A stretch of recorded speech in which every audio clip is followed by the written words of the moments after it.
안녕하세요. 마틀다입니다. 오늘은 우리가 사랑하는 성녀 바우스티나 수녀님의 일기를 읽어드리겠습니다. 수녀님이 누구인지 궁금하신 분은 동영상 아래를 참고하세요. 1936년 11월 22일 오늘 고해성사 중에 주 예수님께서는 어떤 사제의 입을 통해서 내게 말씀하셨다. 이 사제는 내 영혼에 대해서 몰랐고 나는 다만 내가 잘못한 것만을 고백했다. 그런데도 그 사제는 내게 이런 말을 했다. 어려움을 무릅쓰고 예수님께서 당신에게 부탁하신 일들을 충실하게 완수하십시오. 사람들은 당신에게 분노할지도 모르지만 예수님께서는 분노하지 않으시고 절대로 당신에게 화를 내시지 않을 것이라는 것을 아십시오. 사람들의 의견에는 신경을 쓰지 마십시오. 처음에는 이런 가르침에 놀랐지만 나는 이 사제가 알지도 못하는 사이에 주님께서 그를 통해서 내게 말씀하신 것이라는 것을 깨달았다.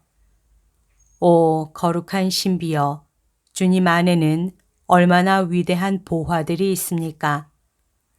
오, 거룩한 신앙이여, 주님은 제가 가는 길의 이정표입니다. 11월 24일 오늘 나는 소포지코 신부에게서 편지를 받았다. 이 편지를 통해서 하느님 친히 이 모든 일을 주관하고 계신다는 것을 알게 되었다. 주님께서 일을 시작하신 이상 그분께서 계속 이 일을 추진하실 것이다. 어려움이 클수록 나는 더욱더 마음의 평화를 느낀다. 만일 이 모든 일이 하느님의 영광과 많은 영혼들의 구원을 위해서 크게 기여하는 것이 아니라면 사탄이 이렇게 심하게 반대하지는 않을 것이기 때문이다. 그는 이 일 때문에 자기가 무엇을 잃게 되는지를 느끼고 있다. 나는 이제 사탄이 다른 어떤 것보다도 자비를 가장 증오한다는 것을 배웠다. 이것이 그에게는 가장 큰 고문이다. 그렇지만 하느님의 말씀은 없어지지 않는다. 하느님이 하신 말씀은 살아있다.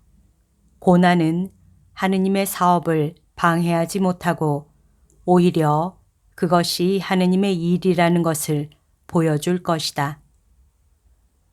하루는 새 수도회의 수녀원을 보게 되었다. 내가 모든 것을 점검하면서 걸어다니고 있을 때 나는 갑자기 5살에서 11살 정도 되어 보이는 많은 아이들의 무리를 보았다. 그 아이들은 나를 보자 몰려와서 나를 둘러싸고는 우리를 악으로부터 구해주세요 라고 소리를 지르기 시작했다. 그리고 나를 이 수도원의 경당으로 인도했다.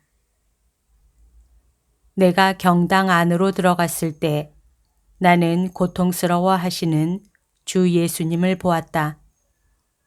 예수님은 나를 다정하게 바라보시면서 이 아이들 때문에 당신께서 심히 불편하시다고 나에게 말씀하셨다. 너는 이 아이들을 악에서부터 보호해 주어야 한다. 그 순간부터 나는 아이들을 위해서 기도하고 있다. 그러나 기도만으로는 부족하다는 것을 느낀다. 오, 저의 예수님, 주님께서는 우리가 본성적으로 피하고 싶은 사람들, 그리고 일부러 또는 그럴 의도가 없이 우리를 괴롭히는 사람들과 꾸밈 없이 진실하게 살아가기 위해서 얼마나 많이 노력해야 하는지를 아십니다. 인간적으로 말한다면 이것은 불가능한 일입니다. 이런 순간에는 다른 그 어느 때보다도 더 열심히 그런 사람들 안에서 주 예수님의 모습을 찾으려고 노력하게 된다. 예수님을 생각하면서 그런 사람을 위해서 할 수 있는 모든 것을 행한다. 이런 행동을 실천함으로써 사랑은 더욱 순수해지고 사랑의 실천은 영혼에게 힘과 인내력을 준다. 피조물로부터는 아무것도 기대하지 않기 때문에 나는 실망하지 않는다. 나는 피조물이 그 자체로 불쌍하다는 것을 안다. 그러니 피조물로부터 무엇을 기대할 수 있겠는가? 내게는 하느님이 전부이시다. 나는 모든 것을 하느님의 방법으로 평가하고 싶다.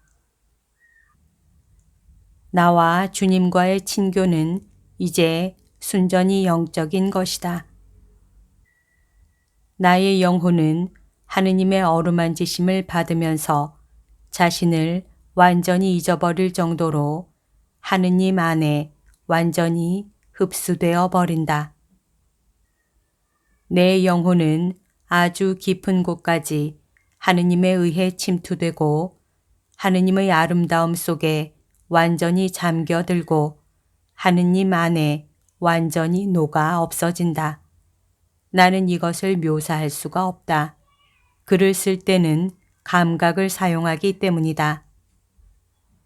그러나 하느님과 일치되어 있을 때는 감각이 작동하지 않는다. 그 일치에는 하느님과 영혼의 융합이 있고 영혼이 들어가게 된 하느님의 삶은 너무도 위대한 것이어서 인간의 말로는 그것을 표현할 수 없다.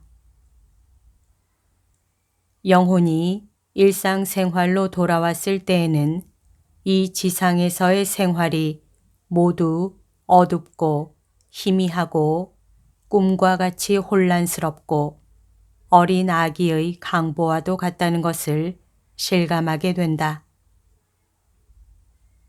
이런 순간에 영혼은 하느님으로부터 받기만 할 뿐 스스로는 아무것도 할 수가 없다. 영혼은 아주 작은 노력도 하지 못하고 영혼 안에 있는 것은 모두 하느님께서 이루어 놓으신 것들이다. 영혼이 그 일상의 상태로 돌아오면 이런 일치를 계속할 수 있는 능력이 자신에게는 없다는 것을 알게 된다. 이런 순간들은 짧다. 그러나 그 효과는 아주 오래 간다.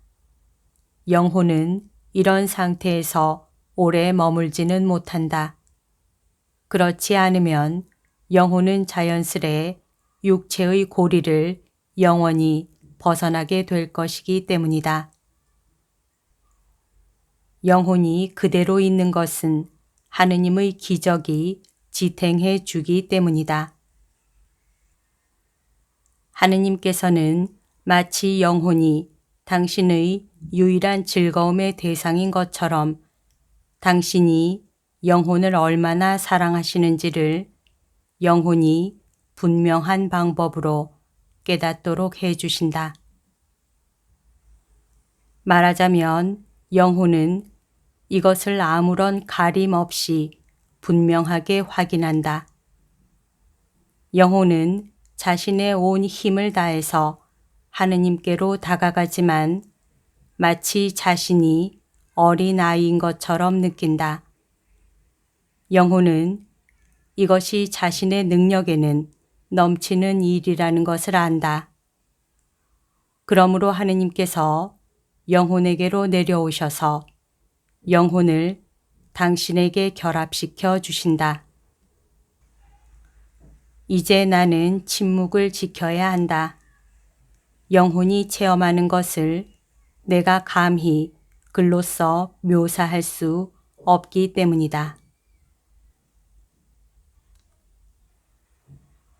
여기까지가 오늘 들려드릴 내용입니다. 오늘도 하느님의 뜻 안에서 서로 사랑하는 하루 보냅시다. 사랑합니다. 축복합니다.